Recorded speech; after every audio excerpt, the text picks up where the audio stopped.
UFP, the United Federation of Podcasts.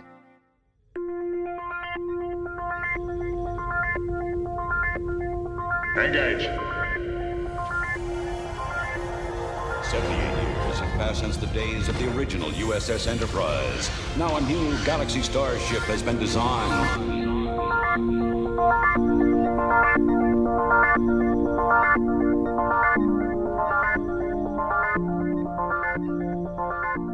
Transporter Chief, beam our listeners aboard.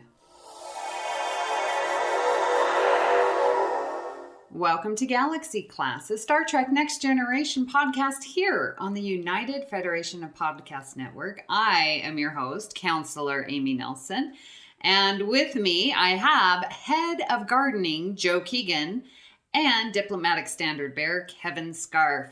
Joe, Head Gardener, spring is coming. Is that what we're prepping for? Well, last week I planted some microgreens. Now those little leafy things that chefs put on their food to make them look all fancy. So yeah, and they're already like, there's a broccoli one, and I don't know what they taste like. One's called broccoli green, one's called mustard red lace, and one's called chives garlic. Ooh. So I don't think it ends up like broccoli or mustard or chives or garlic. I think it just maybe has a hint of that flavour, possibly. But they're already like 2 inches tall, some of them, and only planted seeds last week. That's the power of biology. It's amazing. Yeah. Quite excited. Well, you will have to taste them and let us know. Make report something back. delicious. Yes. A Next micro time it will salad. be- Make a micro salad with your microgreens. I'm a big eater though, so like one mouthful, like in a moose bush. Little mini bite. Yeah. A tapas. Yeah. Like we're fancy. Yeah. What? Well, Kevin, hello. How are Hi, you? I'm doing okay. Just trying to get through the winter, so very exciting. We start rehearsals for our new play tomorrow. We're starting with a Zoom rehearsal, but I'll get to meet the whole cast, which will be fun. Mostly people I've worked with before, so that's all a good thing. It's a very funny script, so I'm very excited to be starting on that. Excellent. Well, we had a cold stint, and now the sun is out. It's beautiful. We're like in the 70-degree. Kevin, don't you want to laugh in Amy's face when she says, "Oh, we had a cold stint"? Yeah, like it dropped 2 degrees or something, and Amy had to put on a thicker t-shirt. Yeah, It was. it's minus 13 right now here, so. Oh, goodness. Yeah. Do you know, I'm completely over these last 2 months. January, February. I don't remember a time where it rained more. We've had storms. Anytime there's some kind of tropical storm in the US, like a hurricane, we always get crazy storms over here. Not crazy, but it's just very windy and very wet all the time. And it wakes you up in the middle of the night because you think your roof's going to maybe blow off, but it doesn't. And it's just been very miserable for a long time. Feeling I'm over it. I kind of want to go out and burn lots of single-use plastics to bring on climate change so it gets warmer. That's a terrible thing to say. Oh my gosh, Joe, you are terrible. Terrible. Don't do that, please. I'm not doing that. That's a horrible thing to say. But yeah, I'm over it completely. Yeah. Officially. Well, listeners, we as Galaxy Class hosts, we're just talking about going to the Chicago convention. And it looks like we're finalizing some plans. So listeners, please let us know if you're going to be there so we can meet up with you in Chicago. April, right? Yes. Not long away. No. I'm It's excited. going to be amazing because do you know what? They've got 6 guests going. Woohoo. Yeah, the lineup for the convention worries me a little bit because there just hasn't been any updates to their webpage in weeks, months. And I'm going to say STLV already has 40 guests lined up. Yeah. 6. It doesn't worry me in the slightest because the first convention I went for the guests. and it was the first convention, so you didn't really know what to expect. But you meet people, you meet lifelong friends, and conventions are about that for me now, especially with the last 2 years that we've gone through. It's not about going up to see a random famous person at a table. It's about seeing Amy and Kevin and Rhea in real life, in the flesh, and able to touch them and then not be holograms. Oh, yes. Oh, they just announced a new guest. Oh, are we up to 7? George Takei. Oh, there you go. So they're wheeling him out again. Yay. Yeah. I'm trying not. I feel like this is the Galaxy Class episode where I come across as really cynical. I thought that was every episode. I try not to be. I'm trying to be positive and upbeat and chirpy. I'm going to burn plastic and heat up this planet. Oh, dear. Hey, why don't we check the communication array and see if we have any comments from our listeners? Logs accessed. So, I wasn't on an episode of Galaxy Class last week. I took a week off, strangely. Do you know, I'm the stalwart of Galaxy Class. All my other co-hosts just take random, oh yeah, I'm going on vacation, I'm going here, I'm going to drink wine for the week in Chicago, all sorts of things. So yeah, I took a very deserved week off. But while I was doing that, Amy and Rhea and Kevin interviewed Scott Wheeler, who is a super famous makeup artist and has worked on loads of things. Scott Wheeler, you know, as having invented the Borg Queen in First Contact, mind when she comes out the ceiling and she gets plugged into her body. Yeah. So about that interview, which was Galaxy Class episode 76, our good friend Nadhim Bayatti says, great interview with a talented artist, some great stories in there, and he obviously has much affection for the Voyager crew. I don't know, I did not interview him, so guys, what do you think of that comment? Oh, he was... he would have kept talking for another couple of hours if we let him. He's got so many stories from so many movie and TV sets, but he really did say how much he did love the Voyager crew, especially. So, yeah, that was really nice. Cool. Thank you, Nadhim. And Paul Wright Jr. said, it was an awesome interview. I loved all the stories. I could have listened to those all day, and there was zero math. Now, Paul, come on now. Are you criticizing my math moments? Amy, just especially for Paul, have you seen the YouTube video, The Surprising Secrets of Synchronization? No, I have not. You really should watch. I watched it last night, and it was about the fact that in nature, synchronization occurs all the time. Like when troops have to cross a bridge, they have to walk out a step so that they don't cause resonance in the bridge and the bridge collapses. The harmonics, yes. Right? Fascinating video, and it's all to do with the math or mathematics of it. Just like watch it, it's 20 minutes long and it's full of math. Paul, you'll love it.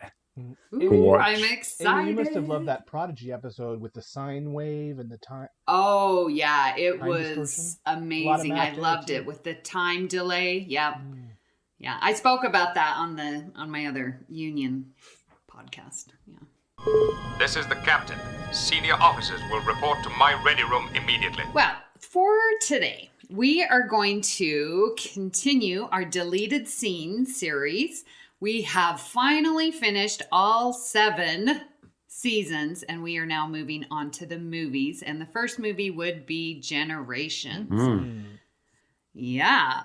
You guys, one thing that still surprises me about Generations is the many different stories going on. When I think of Generations, it's Soren, Dr. Soren, and Nexxus.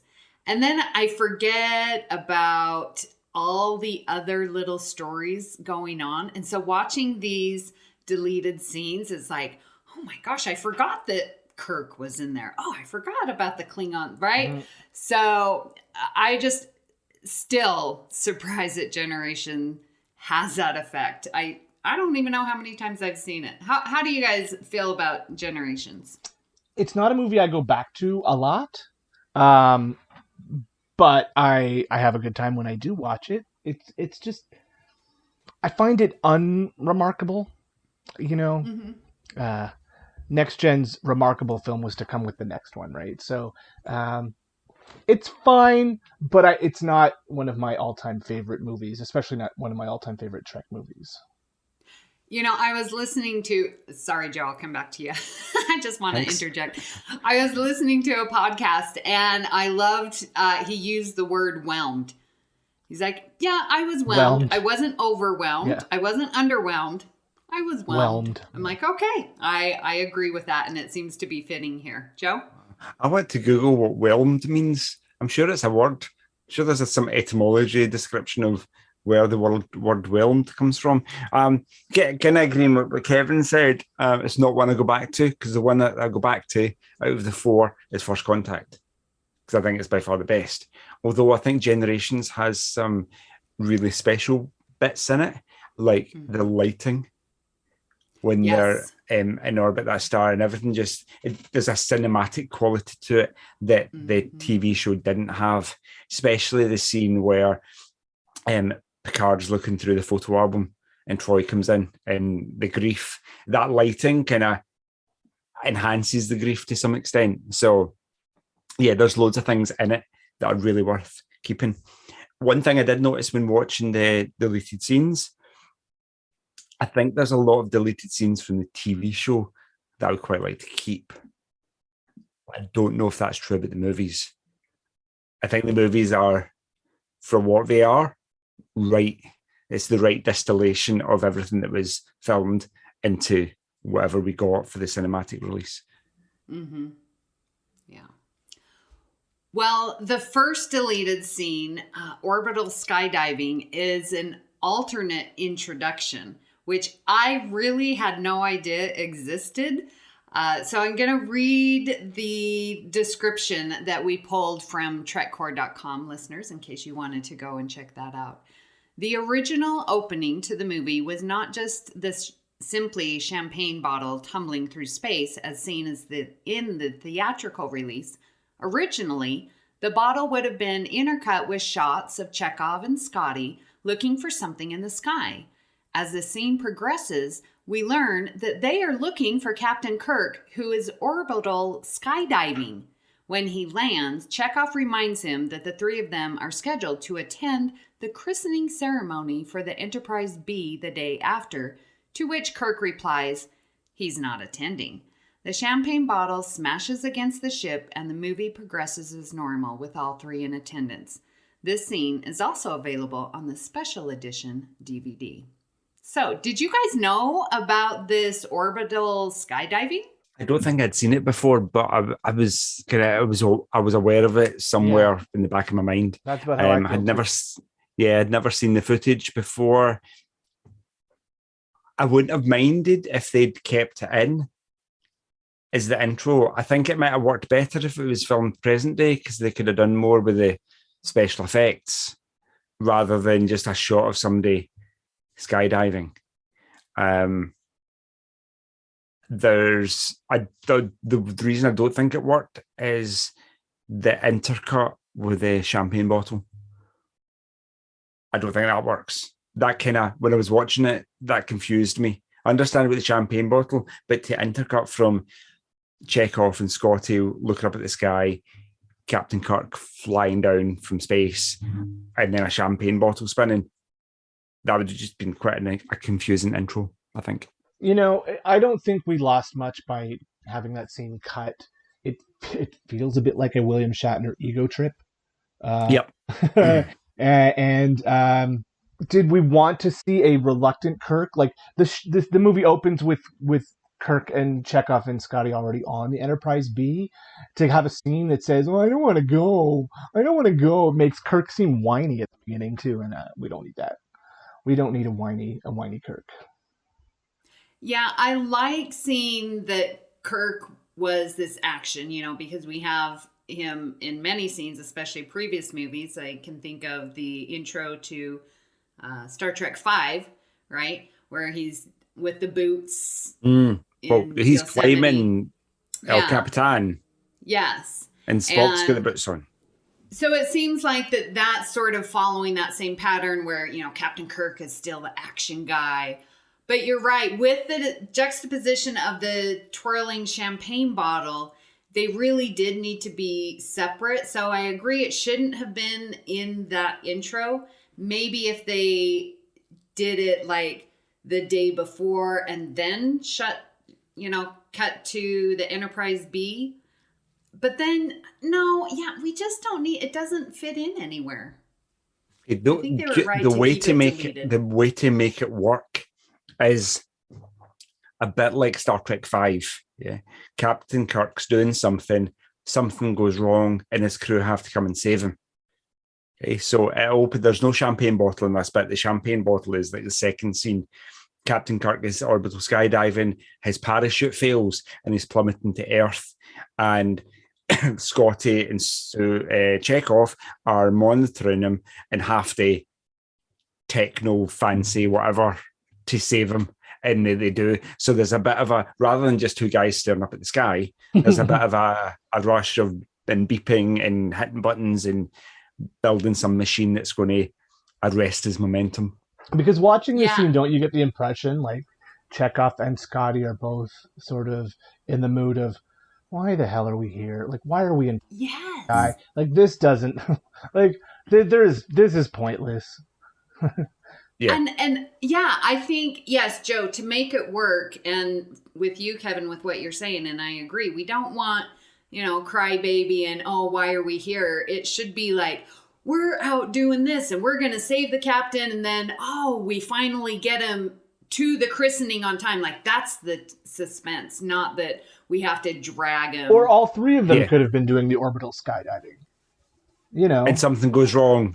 And they have to fix it as they fall through the sky. Yeah. And then when they land, they all just kind of brush it off and say, oh, we've got 5 minutes before we have to be on the Enterprise B. See, that would have been like a James Bond movie opening, Most James Bond movies open with like a giant skiing sequence. It has nothing to do with the rest of the movie, but it's excitement to start the film off.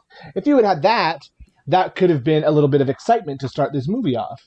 Oh my gosh, I want that to happen. I want that to happen. It has happened in our minds. Yes. In our head canon, we've made it happen. Mm-hmm. Yeah. What I did really like, the skydiving suit that Kirk wore, that those blue shiny rectangles, is the same as the one B'Elanna wore when she was orbital skydiving in Voyager. Huh. It's not this. I don't know if it's the same suit, but it's certainly the same style with the blue reflective rectangles. I don't think Roxanne Dawson and William Shatner wear the same size. Yeah. You wash it a lot of times and it shrinks. So there you go. It was made out of wool. Amy, it's maybe useful to say that for all the deleted scenes that we've done before, we've taken them from the Blu-ray release of the episodes. This list has come from TrekCore, and all the videos are linked on YouTube. Mm-hmm. And I watched the Blu-ray release, and there's only the orbital skydiving is in the Blu-ray release, and there's 3 or 4 others that are on Blu-ray. There's way more on the TrekCore YouTube links. And the TrekCore YouTube links are not the highest quality, the video. But there is when I did a search for Generations deleted scenes on YouTube, there is a 30-minute video that sort of combines them all into one. With Rick Berman. Thing. And it's got I think they might have come from the Blu-ray because they had Berman interviews in between the clips, and it was much better quality. But I don't think all of these clips were there. Yeah, that's right. With the Blu-ray release, they interviewed Rick Berman and Herman Zimmerman, from a production point of view, to explain why they were deleted. So Kevin, you're right. Some of these, you say they weren't the highest quality. They were the lowest quality. Yeah, they had VCR tracking. They had VCR tracking issues. Remember, they had adjust the track. Time. Yeah, they had no Big VCR time. tracking, is what you're trying to say. Exactly. Yes. It felt like watching deleted scenes from the original series. Like it was poor, and you're like, this is obviously film strip. It's just crazy. Yeah, the tracking doesn't get delivered until Tuesday. Yeah. Or Thursday. Not till Tuesday. Well, my having gosh. said that, the second deleted scene is called "No Sign of Him," and in this scene, after Chekhov, Scotty, and Captain Harriman visit the remains of Deck 15, they return to the bridge, where Demora Sulu reports that a complete scan of the ship and surrounding area cannot find Kirk. Chekhov sobs to Scotty that he never expected Kirk's life to end like this, to which Scotty replies, "All things must end." Harriman breaks the silence by ordering the ship home. Interesting note about this scene is that the sound of the Enterprise D bridge can be heard in the background. It's good to know. I like the description. It's good to know that Chekhov was sobbing, because you wouldn't know from watching it because the quality was so low. I thought he looked kind of sad if I squinted and tilted my head to the side. But yeah, I might have kept that in. I think, because the thing about deleted scenes is that a lot of them, you feel like it's already covered by other scenes, so you don't really need it because it's just a repetition of what goes on. I don't think you get the idea that they're so upset that their beloved captain for decades has died and been lost. So I might have kept that. Well, I wonder if Scotty's reply, "all things must end," was too much of a foreshadowing and they didn't want to give it away so early. I don't know. That's a good question. It's a weird thing, like, for the Next Generation, this show that's been so beloved for 7 years, to finally get its movie, and then we're going to open with the cast of the original series, right? So I feel kind of bad that Next Gen didn't get to start its film series on its own. I'm not saying this is a bad movie, but I wonder if it had come out, if they had written a movie where Kirk meets Picard after First Contact, if things might have been different. Well, I think, and what I've heard is that they were like, series Next Gen had their intro, and we had DeForest Kelley on Encounter at Farpoint, so sort of passing the torch. And this was the passing the torch of the movie era. Right. So I get that. But yeah, I sort of agree with you. They didn't really get their movie until First Contact. It was all, And I'll take that as my first movie. Yeah, I still think I might keep. I don't mind. It's that kind of handover. It's why I suppose DeForest Kelley was in Encounter at Farpoint. Yeah, it was that handing the torch over to the next generation, quite literally. And we got it with TNG and Deep Space Nine with Quark and that crossover. And then was it Quark that was in Deep Space Nine and Voyager? Mm-hmm. Yeah, he did that crossover as well. So there's a nice quality. Does it need 2 whole scenes of the original series? I'm not entirely sure, but it's what we got, and it was nice to see the original part of the original crew. The next scene is called Holodeck Safety Protocols. A short exchange between Beverly and Geordi as Worf walks up to the plank on the wooden Enterprise. Beverly jokingly asks Geordi if he made sure the holodeck safety protocols are engaged, to which Geordi replies he's not sure. Yeah. It's very literally short exchange. Yeah, it's 5 seconds, if that, to add to the randomness that is that old wooden sailing ship. Uh-huh. I don't think we need this. The holodeck safeties, what would they have prevented if they were on? I mean, going into the water, there's really you're not going to drown, are you? Yeah. Yeah. I don't. Do you know? Honestly, I don't think we need that whole scene. Now the whole retract plank, remove plank, the whole. I loved that. Yeah, but it's the first scene we see of them. Yeah. Be better if. I don't know. It would be better. I don't know. I'm not sure. Yeah. The whole thing's kind of corny from the seriousness of the first scene. Exactly. To go into something that's it is jarring. Yeah. But I think we see more of this kind of ancient Earth later on with Picard and the Nexxus. Mm-hmm. Yeah. So there is a deleted scene, and I'm very interested to know if you guys would keep this one, and it's called Going Overboard, or the one that's in the theater, or from the movie. It says an alternate take of Data pushing Beverly overboard. In this take, Beverly's scream is higher pitched, and her fall is shown from a different angle.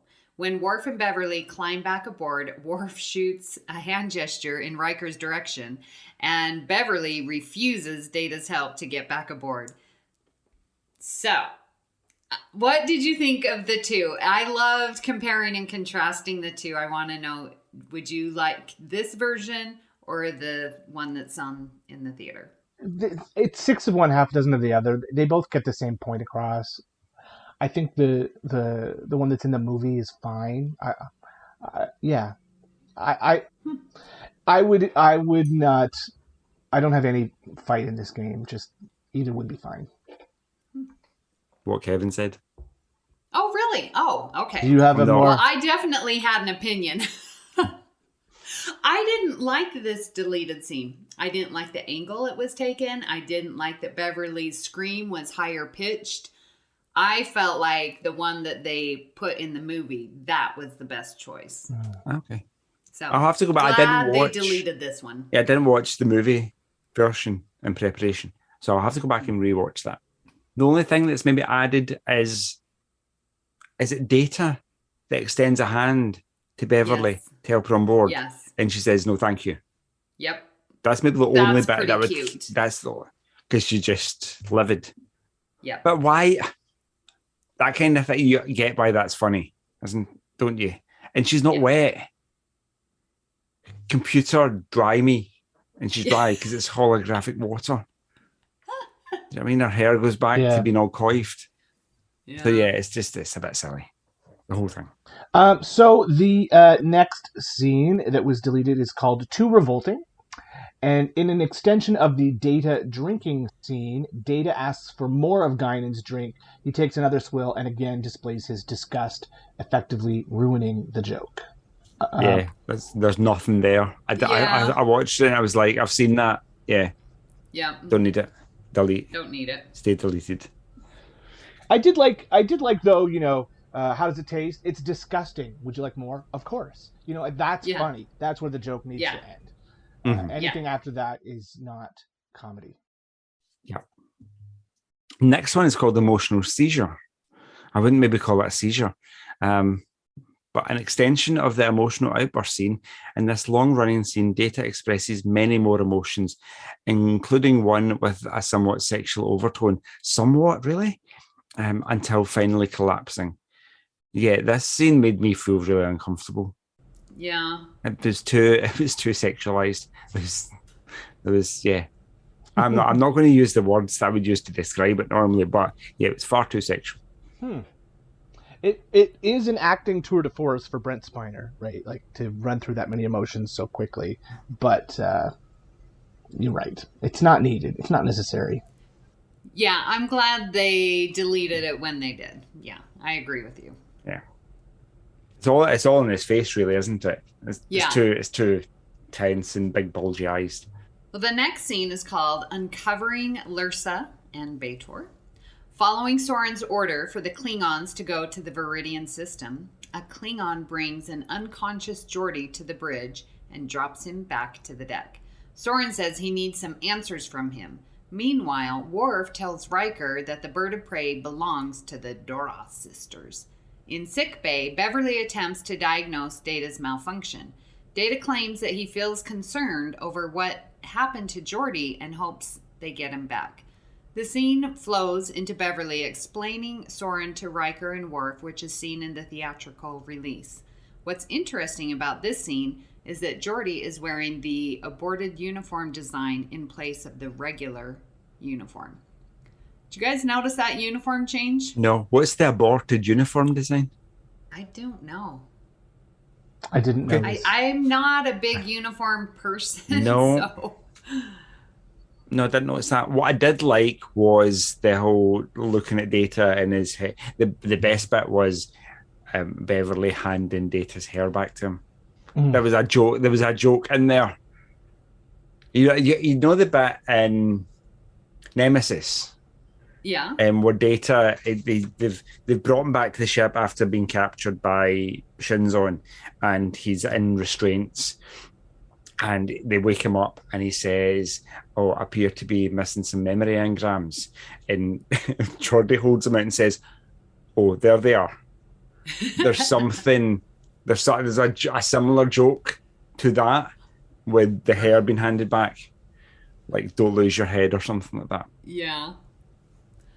Well, I'm sad to see this one go again with Beverly having another scene cut. I would keep it. Yeah, I'm keeping it. Yeah, no, I would agree. It's a fun scene. So we're gonna take the next 3 deleted scenes as one, really, because this is the infamous Geordie torture scene, and it's if you go to Trekcore, it's divided into parts 1, 2, and 3. So in part 1, Geordie begins to explain trilithium as Dr. asked, but Soren replies he doesn't want a science lecture. Rather, he wants to know why Geordie was looking for it on the observatory. Soren also inquires what Guinan has told the crew about him, to which Geordie replies he doesn't know what Soren is talking about. In part 2, Soren suspects Geordie to be lying. He begins to stop Geordie's heart, causing him extreme pain by the use of a nanoprobe inserted into Geordie's chest, a little trick he picked up from the Borg. And in part 3, Geordie claims he's already told Soren everything, so he may as well kill him. Soren replies he's not a killer, but a scientist. He then stops Geordie's heart again. You guys, this was tough to watch. Which is why I'm keeping it. Oh, really? Oh, absolutely. Oh. It adds to the gravitas of the whole situation, and rather than just being a TNG episode where everything's going to be okay in the end, and you know that, and they're never going to kill off any of your main crew, and everything resets by the end of the episode. There was a darkness to this, especially the second part, where the implanting of the nanoprobes in his left ventricle so he could stop his heart at will. That was dark. That reminded me of David Lynch's version of Dune, 1984, where the Baron Harkonnen rips the heart plug out of one of his little slaves, who just then bleeds out in front of him. There was a sinisterness to it. He's not a killer. He's a scientist. No, scientists don't behave like that. He's nuts. True. Yeah, it's tough to watch, but yet seeing it adds a greater depth of character for Soren. We knew that he was going to blow up a star and kill thousands, for the plan is for losing your son. I mean, we would die if we lost our son. So we know he's crazy, but to see it on Geordie, who we love, it makes him that much more evil. And yeah, we know he wants to get back into the Nexxus. That's his main goal. But now it's like this evil goal because we're seeing it on a character that we love. And knowing that Geordie went through all that torture, but with his heart stopping, that sort of explains why he's so discombobulated when he returns. He just doesn't know anything. And it's well, what did he do? I don't know. We saw him something, but this, I think we understand Geordie's, where he's coming from, and we get Soren. So it's tough, but I would keep it, Joe, with you. Yeah. Geordie is the character who gets tortured the most over the run of the series. And to see him tortured again is hard. Yeah. I think that's why it's good. It's good to torture Geordie? No, I think that's why it's a good scene to keep. It's hard to watch, so it makes for more interesting watching. Does it add to the plot, though? I'm not sure. I think it really adds to Soren's craziness. It does. There is that. Yeah. I'll give you that. His disillusionment, I'm a scientist. I'm doing this for science. And yeah, Joe, you're right. No, scientists don't do that. And you're not going to, I'm a scientist. Stop your heart. No. Oh. Do you know, it was interesting, see when you watch the movie and they realise that Soren's going around destroying stars that's going to wipe out entire solar systems and kill billions. I still don't really feel anything about that. The idea of taking an action that's going to literally kill billions of sentient life forms. But I feel more when it's an individual inflicting pain and torture on another individual. There's something darker and more sinister. What's worse, killing billions through a distant action that you take, or torturing an individual up close and personal? Yeah. I don't know. That's why I feel it really adds to the movie, because it's a character that we know, love, and is going to mourn if he tortures him more. Yeah. It kind of really makes Soren irredeemable.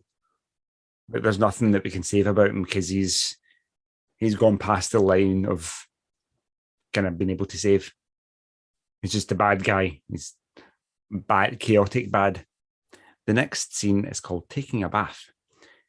It's super short and deletable, so we should skip it. Lursa and Betor watch on their view screen while Geordie takes a bath and complain that it should be in engineering so that they can get the shield frequencies of the Enterprise. I'm sure we see that. We see them complain in the theatrical cut, and we see him wandering around. I love that part. Yeah, but them. So for Geordie taking a bath, no, we don't need that. We get that. We see that intent because he's going everywhere. 10 forward. Yeah. I think it's done really well, and we don't need a bath scene that doesn't mean anything to us. And it's more, it's played for comic effect, I think, in the deleted scene where they both tilt their heads at the same time as if they're trying to see Geordie naked. Yeah. It's very strange. It's not needed. I want to erase it from my memory. All right. Next deleted scene is called Evacuating Sickbay, a short scene featuring Dr. Crusher and Nurse Agawa leading injured crew members out of sickbay in preparation for the saucer separation. I liked it because I loved seeing Nurse Agawa, but I can totally see why they deleted it. It just didn't add anything. What did you guys think? Is Nurse Agawa in the movie? I can't remember. If she is, it's not a very big scene. So keep it. Maybe if she's not in the theatrical cut, then keep this deleted scene so that she gets to be in the movie. But like the next few scenes are all that evacuate from the star drive section to the saucer section to save people. So keep it if Ogawa is not in the movie. Mm-hmm. Agreed. So we get to see her. Yeah. The next scene is called Preparing for the Crash. And now in this scene, Geordie and Farrell lead a group of children into some crew quarters and fashion a tent out of blankets to shield themselves from falling debris. Meanwhile, Dr. Crusher leads her patients into another room.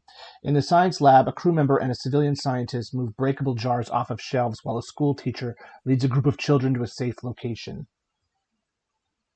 Okay, so two things. This is how you save yourself when your spaceship crashes into a planet. You make a tent out of blankets. They've got force field generators. Why didn't they put themselves under a force field bubble? It's crazy, you guys. What did they even put the blankets over? It's so low quality. You see them, they put blankets over as if they've tied a washing line between two bits of the wall and hung a blanket over to makeshift a tent, or as a den as we used to call it growing up. It's just a bit silly, isn't it? Then I couldn't see. I thought, see the scene where they're removing jars from the shelves. I thought that was maybe some crewmen had ran home to take their valuables off the shelves in their quarters. Oh, look, that's my grandma's Ming vase. We'll take that down and try and protect it.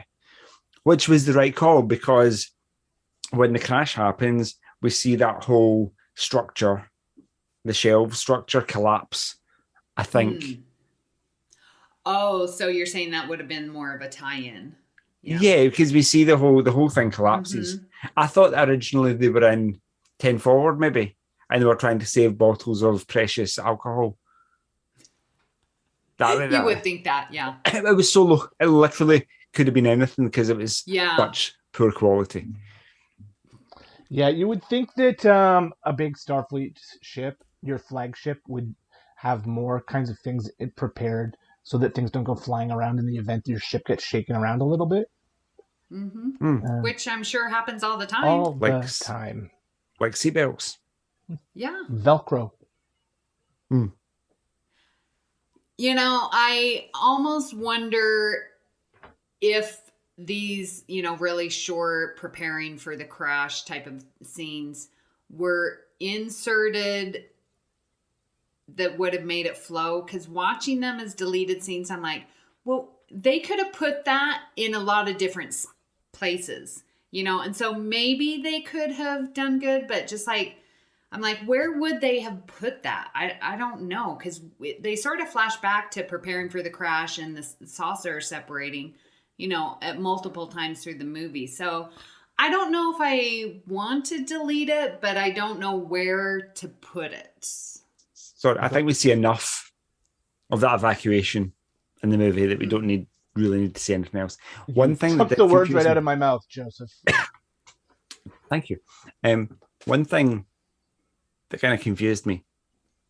Am I wrong in thinking from the blueprints, sickbay is already in the saucer section? I always assumed sickbay was in the saucer section. Why the evacuating remember sickbay? when we did our blueprints episode on Earl Grey and the sickbay is more in the center, but yeah, it is definitely in the saucer section, but it's more the center. Why would they evacuate in sickbay? They don't have to evacuate sickbay if it's already in the saucer section. That's right. I'm going to have to, we might be wrong, I'm going to have to look at the blueprints again. Maybe there's an auxiliary sickbay in the star drive section. You know what though? I bet we could fix that by having them move the refugees from the starship that they were carrying all those, 47. Oh, oh no. Oh, from when they saved the ship from Soren the first time. That's when they got Soren, the 47 people. So they were moving them. They could have been in a sick bay, like in the Star Drive. Yeah. Oh, yeah, like a cargo bay kind of idea. That. Yeah. Okay, let's go with that. The next scene is called Burning Down the Bridge. As Enterprise slides along at the surface of the planet, on the flame-engulfed bridge, Worf breaks open a panel on the wall and obtains some palm beacons, one of which he tosses to Data, who is attempting to protect Counselor Troy at the helm. Worf also picks up an injured crew member and props him in Riker's chair as Geordi checks on the kids. Do you know what? I don't remember seeing this deleted scene. That's how little impact it had on me. Yeah. It must have been super quick. So, and I think we see enough of the chaos that's going on while they crash. I agree. Yeah. And what's a palm beacon? The wee Flashlight. torches. The ones that are in your hand. Oh, okay. Oh, yeah, I do remember seeing that. Yeah. Okay, you're right. It was very forgettable. Briefest of brief scenes. All right. So one of the deleted scenes, well, I guess I should say two, is Christmas with the Picards. And again, this is in two parts, but we'll cover them together. The first part is an alternate take of the Picard Nexxus scene as he is completely in awe of what he sees. A charming home and a lovely family. Unsure of what to say, one of the children asks him to say Merry Christmas. He does, and the children happily cheer. As the scene continues, the children bring Picard a Christmas present as he marvels at the beauty of the tree. Picard eagerly opens his gift. The smallest boy remarks, "It's a sack tent." Picard happily laughs and replies, "Yes, it's a sextant." Inquiring where they obtained it, they reply, "It's a secret." Picard declares that makes it a doubly special gift. So I loved this scene. I wish we would have seen it. It would have taken us just a little bit deeper into I don't know what's going on. Why does Picard have a family? Why is he opening a gift? Why does he have children? I think it would have taken us deeper. And so then when he looks at the tree and that beautiful ornament that I still, Hallmark needs to recreate, of the star exploding, I think it just really builds that uneasiness, that unsureness, like where in the heck are we? I'm deleting it. Computer, delete the wife and the kids and the whole damn Victorian house is where my opinion lies. Nope. Sorry, Kevin. I'm I deleting agree. the whole thing. Agree. I never bought, like, because it wasn't one of the defining characteristics of the Nexxus is what it is that it gave you what your heart's desire was, and I never imagined Picard's heart's desire to be a Victorian family, a Dickens novel. Yeah, like one, he's French, so it should have been an Alexandre Dumas novel, and two, he never likes kids, so why would his deepest desire be to have 4 tiny children scrambling all over him, getting their sticky little hands all over his clean uniform? I would go further. Than you, Kevin. Yeah, I was offended by these scenes. See, when his wife, who's the woman, we talked about this a few weeks ago, who's the woman that Troy's counselling after her husband dies, same actress. She says, so this is, you imagine, they're in the Nexxus, this is Christmas morning, yeah? I wanted one of the kids to say, "Oh, Papa, why are you still in your pajamas?" Because they're all in their big flowing gowns and they're Victorian. Like the Nexxus has transported them back to 1855, okay? And then his wife, this is why I was offended, his wife has the audacity to say, "Oh, I think I'll just go and prepare dinner or supper or tea or their Christmas meal." Now, that big event that you have, that for me, having invited, how many people were here at Christmas?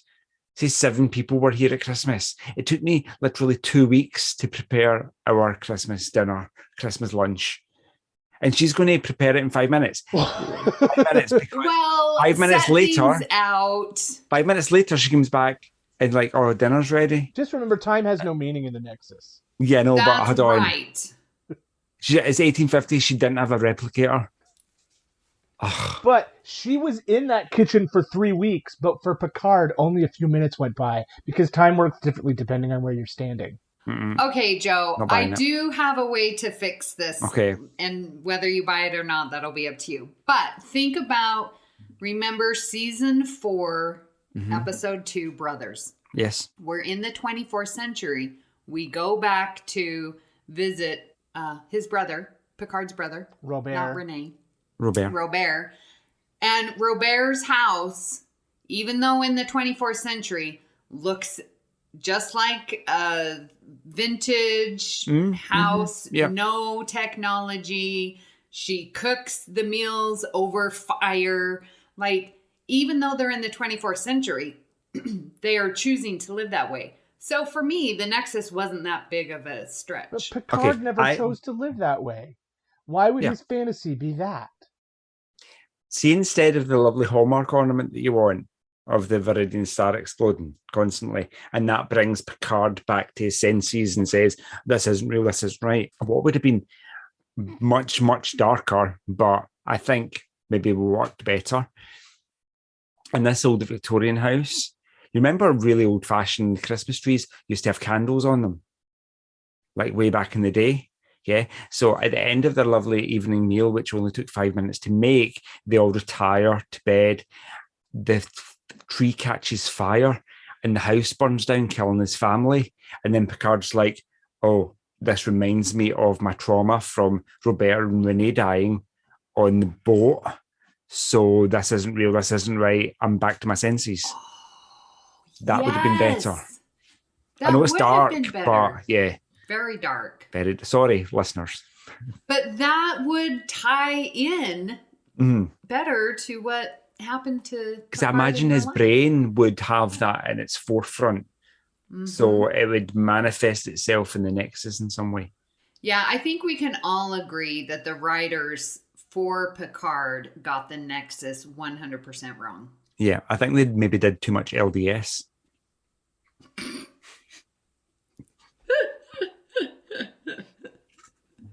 Lower Decks. Or no, Star Trek 4. I've always sort of been of the opinion that they put so much time and effort and quality writing into writing All Good Things that they just sort of tossed generations off. Like, oh yeah, we got to write this movie. We'll just write it tonight. It was so short of time that they had in between. Yeah. I mean, they were shooting overlapping. Yeah. So. Yeah. The next deleted scene is called Nothing Here Matters. This is just an alternate take of the Picard-Kirk horseback scene. Kirk compares the Nexxus to orbital skydiving, exciting for the first few minutes but not really accomplishing anything. Picard claims that you don't need to be on the bridge of a starship to make a difference, and his request to come back with me is also said with more gusto than in the theatrical version. Kirk also adds that what Spock would say if he were present is right, but decides to go with Picard anyway. Well, if you're taking out the orbital skydiving scene, then you can't have this scene either. Exactly.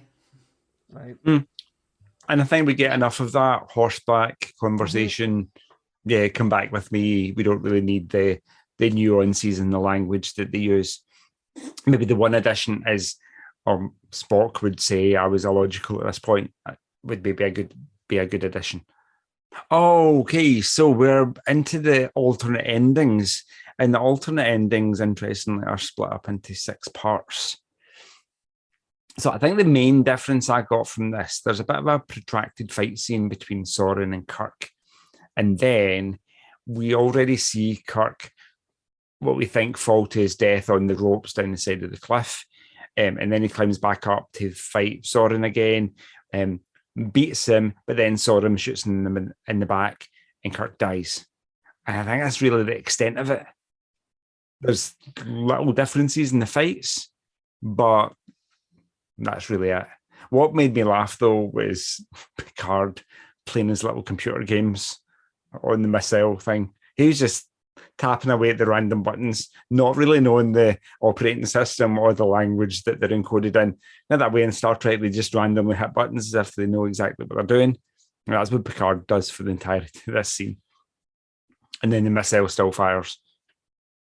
So that's the 6 alternate. Some of them are about a minute long, some of them are 5 seconds long. They're just alternate takes of the fight, really. So is this the one where Soren and they're on the Valley of Fire in Nevada, which I have been to, and Soren McDonald is jumping up and down? I don't remember seeing that in the movie, and I thought, that's... Sometimes I just wonder, like, what are actors thinking when they're doing these crazy actions? Visual effects scenes for the visual effect. I think maybe because I think they just cut it out and it's just him standing still in the theatrical release waiting for the Nexxus to come to him. This deleted one, he's like jumping up and down. Like he's doing his morning cardio. Yeah. He's doing... So I like it. I like the theater where he's just more standing and waiting, where it seemed too desperate almost. There's something too comical about the way he's jumping up to try and grab onto the Nexxus for him. Right. Yeah. When you're like, there's nothing to grab. Why are you jumping? Yeah. Yeah, there's something a bit maybe biblical about the way he stands, just saying, I'm here, come get me.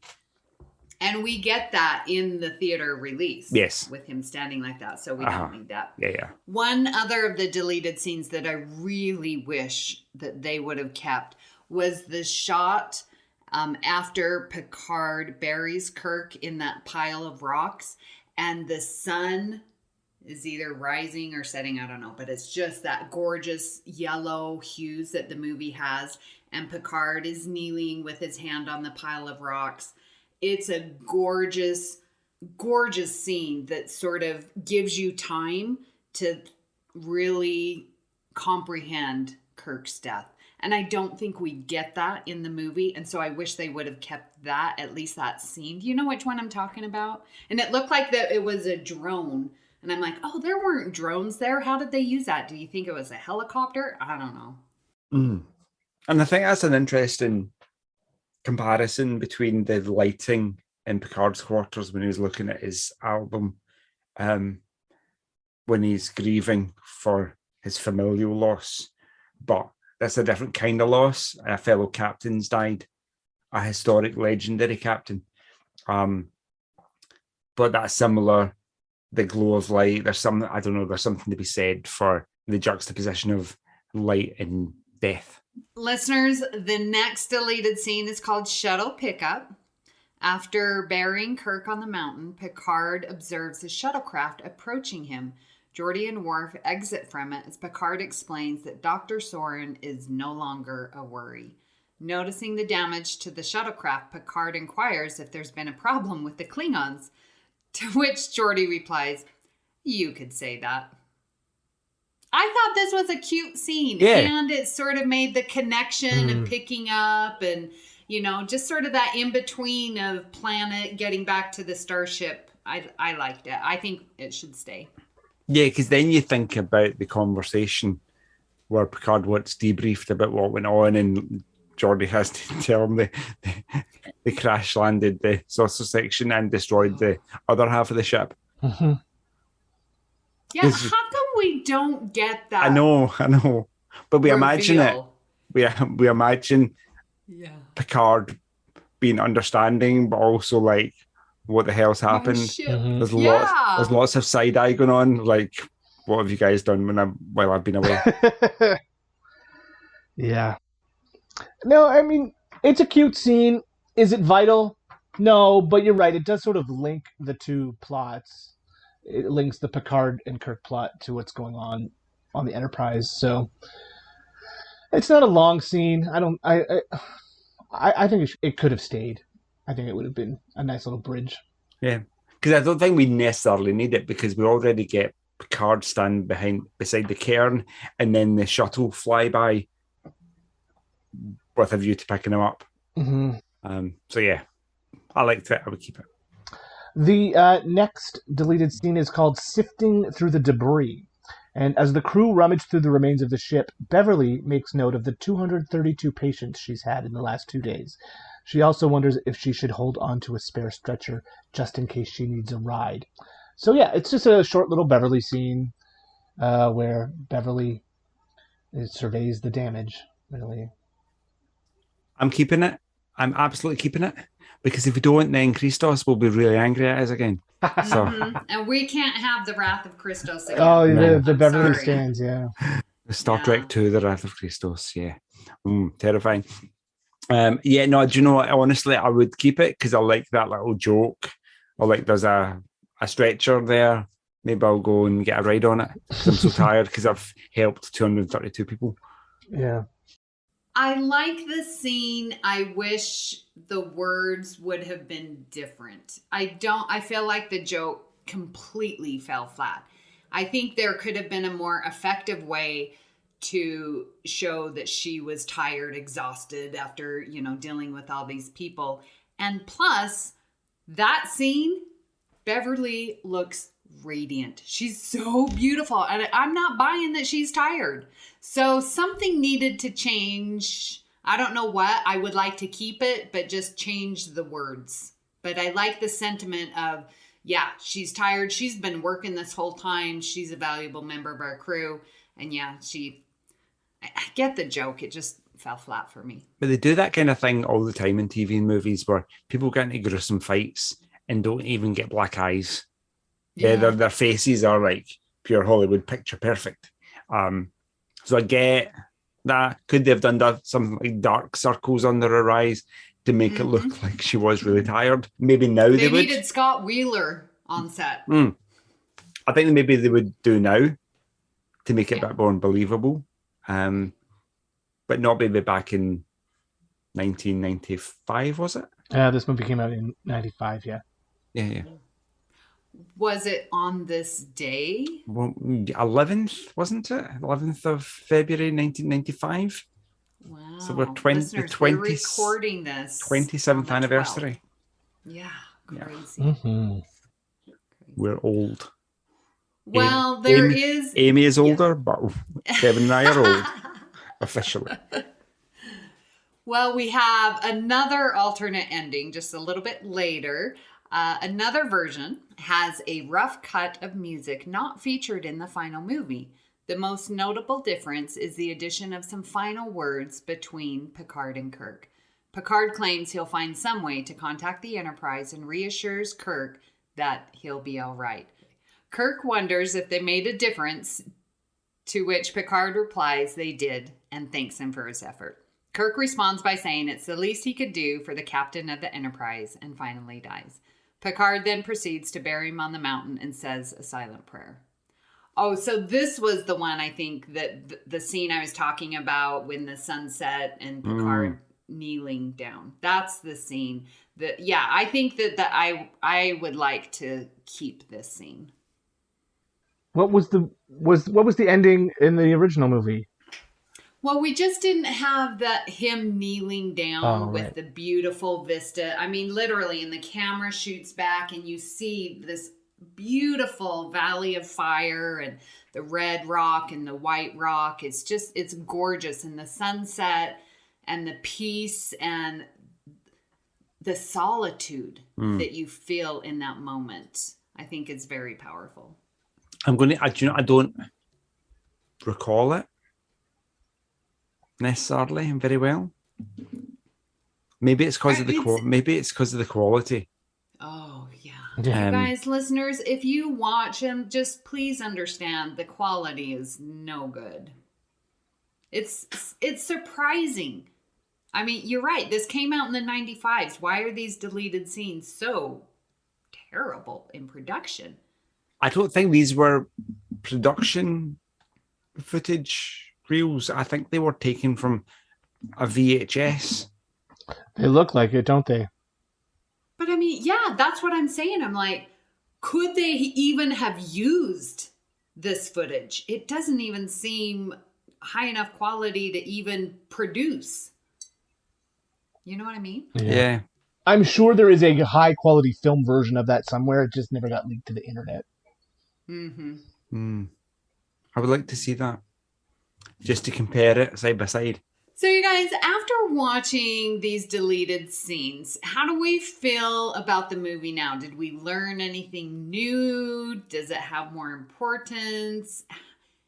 For me, I just sort of feel like, and I'm wondering if that's just because I feel that way about the movie.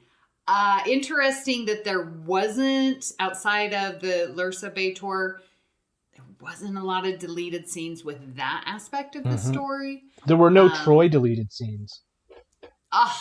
That is very true. And I'm so glad to see that. Well, the one with Data protecting Troy on the bridge, but she didn't have any speaking parts. Yeah, I think Beverly got the raw end of this deleted cuts. Yeah.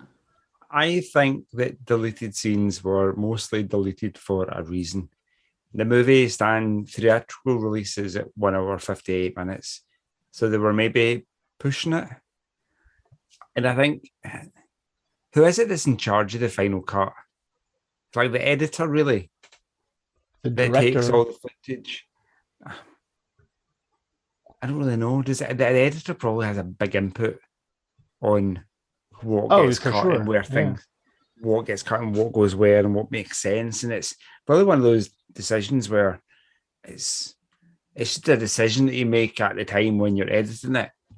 And either way, it would have been good, but we'd be of the opposite opinion coming to talk about it 27 years later. I mean, we'd be thinking, oh, they should have cut that, or they should have kept it in. Do you know what I mean?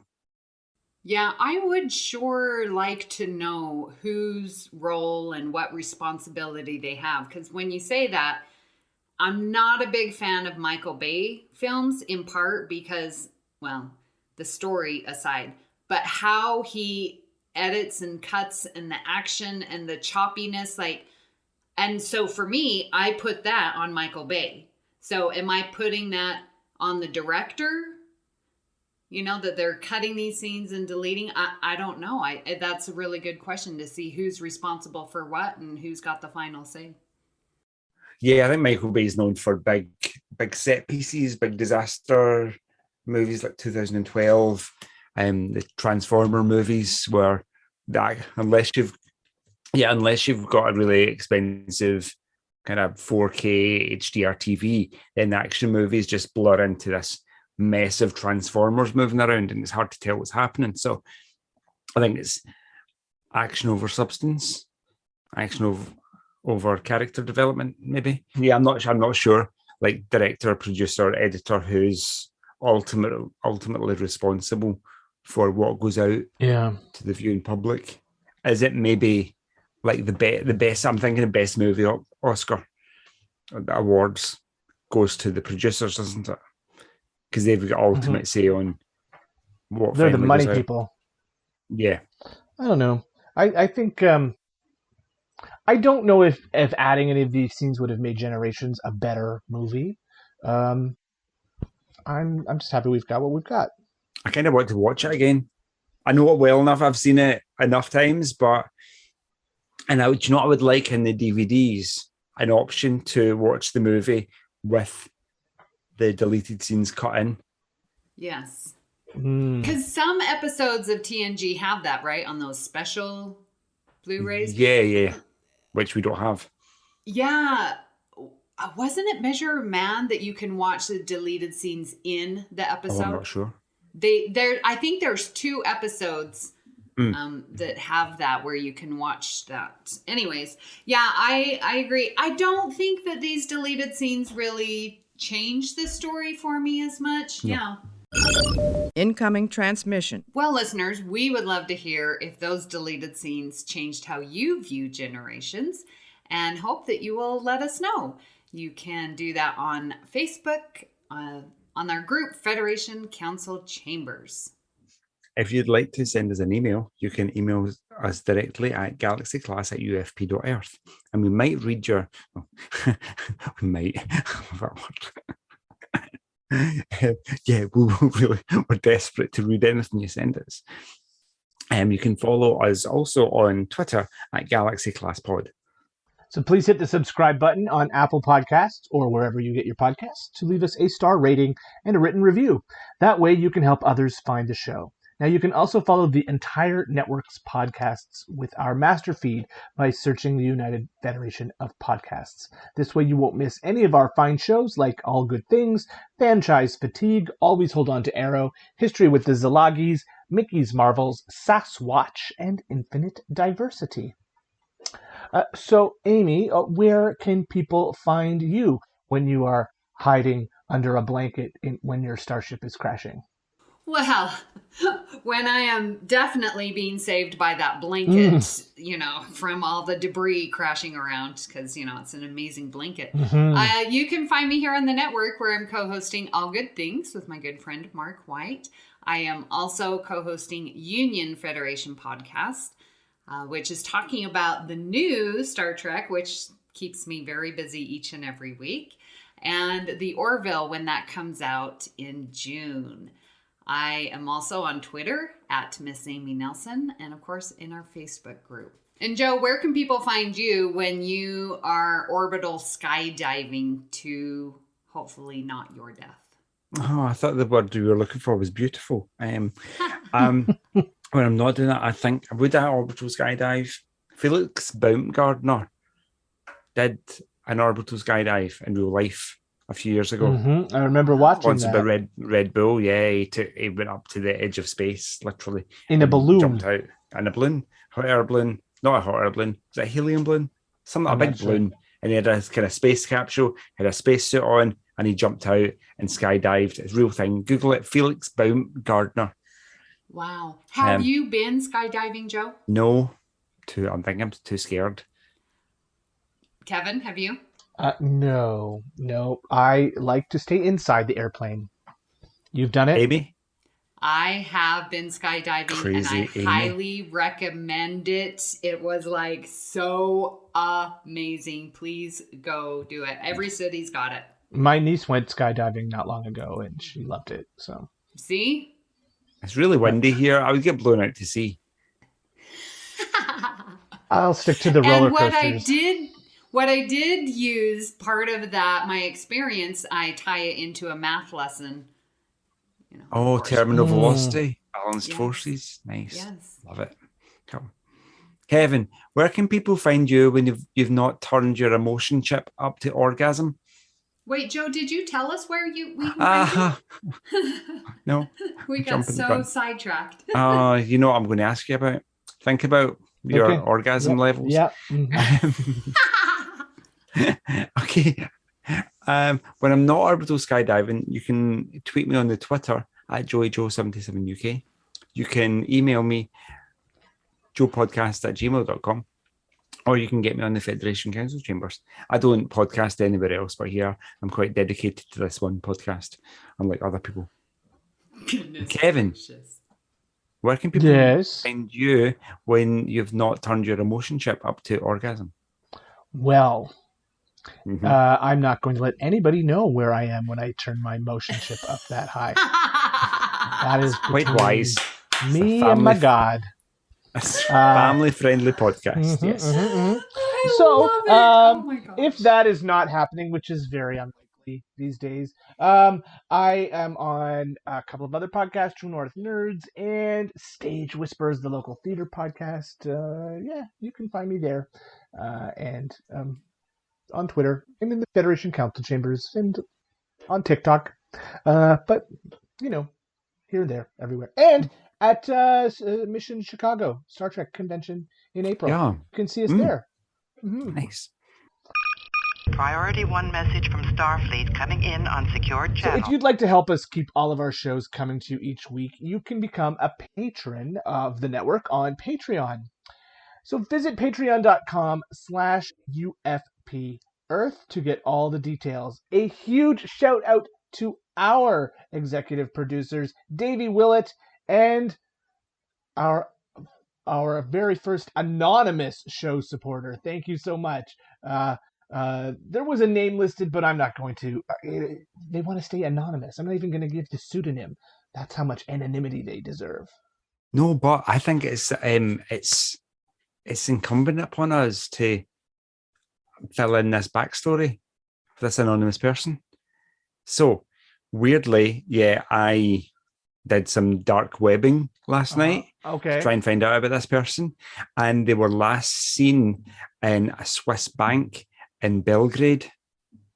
And that's really all I know. Why was there a Swiss bank in Serbia? Well, Swiss bank accounts are really, really important places, and they're all around the world. Kevin, keep up. So this person is a really important person and is also one of our patrons. So stay tuned for more tidbits of secret James Bond style information about our anonymous patron. We would like to recognise our executive producers, Brandon Shea Matala, Ken Tripp, Zach Moore and Tony Robinson. We'd also like to thank Zach Tripp for our opening and closing music and Tony Robinson for our amazing artwork. Thank you for beaming aboard Galaxy Class, and until next time. They say time is like the fire in which we burn. Speak for yourselves. I'm going to live forever. Great joy and gratitude. Engage. I've not got. What am I saying? What will I say? The next thing. Or you could say Riker's, speak for yourself, I'm going to live forever. I am. But the wine is probably not going to allow that. Speak for yourself. You could do the Life Form song. Life forms. Little life forms. Where are you? Or you could have done Open Sesame. I have a magnetic personality. Open Sesame. I've got a magnetic personality. There you go. Choose whatever you want. One-liners. So many.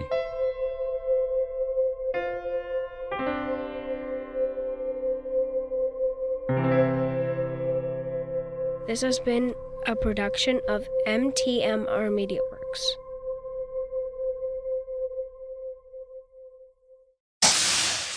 Well, the groundhog said early spring, but that doesn't mean anything. Stupid groundhog. No, I thought it was he saw his shadow, so there's more winter. What? That's what we were told. Oh, well, we talked to the Canadian groundhog. Oh. Yeah. So what's this groundhog thing? We don't have groundhogs. You don't have groundhogs? Well, if the groundhog sees his shadow, then there's 6 more weeks of winter. Yes. So our groundhog in Patuxami, I don't know. Punxsutawney, Pennsylvania, saw his shadow, so we have more winter. Whereas the one up here in Canada, Wyerton, different. Ontario, he did not see his shadow, so we were told early spring. Okay. Oh wow, that's a reason to reduce gun control in America and just shoot that groundhog. I don't want no damn 6 weeks of winter. Right. Get that groundhog back in the ground in a little cardboard box. Dead. Yeah, I try not to think too much about it because they go in and they like grab this groundhog out of its hibernation and he's not ready to come out and they rip him out. So a groundhog's a real thing? Like a little pig that lives in the ground? Yeah. No, they're like a gopher. They're like they're a rodent, a large rodent. Yeah. But so it's not a pig. They're not a good thing Not to a have in pig. your yard. No. No. They're also called ground squirrels, I guess, or what are they called? Prairie dogs. Same kind of thing. Well, hold on a minute. Why are you getting all your biology mixed up? Is it a dog? Is it a pig? Is it a squirrel? Is it a rodent? It's a rodent. It's a rodent. What the hell is it? You American Very Canadian big rodent. folks. Yeah. Crazy. And about that interview, what? He's not a makeup artist. He's a producer and director of Prodigy. No. Scott Wheeler was the makeup artist. That was Aaron. Oh, that's Aaron Watke. That was weeks ago. Amy. Last week we talked to Scott, the makeup artist. I wasn't Continue, here. Joe. You were. We've done so many interviews lately that it's hard to keep them all straight. Yeah. An alternate take. Joe Keegan. Can you not highlight while I... Oh, sorry. I don't. I forget you say it. You see what I'm doing. Okay. Yes. Okay. And, whenever I can hear Worf say Doros, I'm keeping it. I love it. Cool. The I'm Doros done. sisters. It's unanimous then. We're keeping that. Yes. I'm not sure why they cut that. I know. It kind of adds quite a lot. It does. And it's not like you've got to squeeze anything into 45 minutes. No. I mean, it's a movie, so you make it as long as you want. Yeah. Maybe Well, within limits. Back in the day, they wanted to fit it into 90 minutes. Because that's like the length of a movie. And a scene like this, this movie is obviously a Picard film, right? Like it's a Picard and Kirk movie. So to cut scenes that give the rest of your crew things to do is it's not a great choice. It's not a great look. No, and like I said, Beverly is important in this scene, right? Helping Data, it's just frustrating. Yeah. Back of a fag packet writing, maybe. Cigarette packet, that's what we... Cigarettes, yeah. I wasn't making any homophobic references. I'm not one to do that. Kirk wonders if they made a difference. To which Picard... Joe! Oh, sorry. Oh, no. I am literally reading that sentence. And... I know. It's habitual. I'll stop. Very excited. Or they just could be ashamed to admit they know us. Deeply offended. They like us, but don't want to be associated with us. Probably one of us.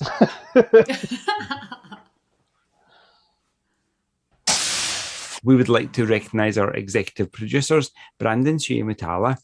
Thank you, Amy. Ken Tripp, You're welcome. Zach Moore, and Tony Robinson. We'd also like to thank Zach Tripp for our opening, closing music. It's really distracting, isn't it? Oh, is it? And Is it now? Tony, it's weird. One weird thing about Google Documents is that everybody can see what you do at the same time on a shared document. It's very strange. And closing music, and Tony Robinson for our amazing artwork. Good luck, Amy. Just read that over again. Good please. luck editing that, Amy. You want me to read Joe, it out? say it over again. Just for me.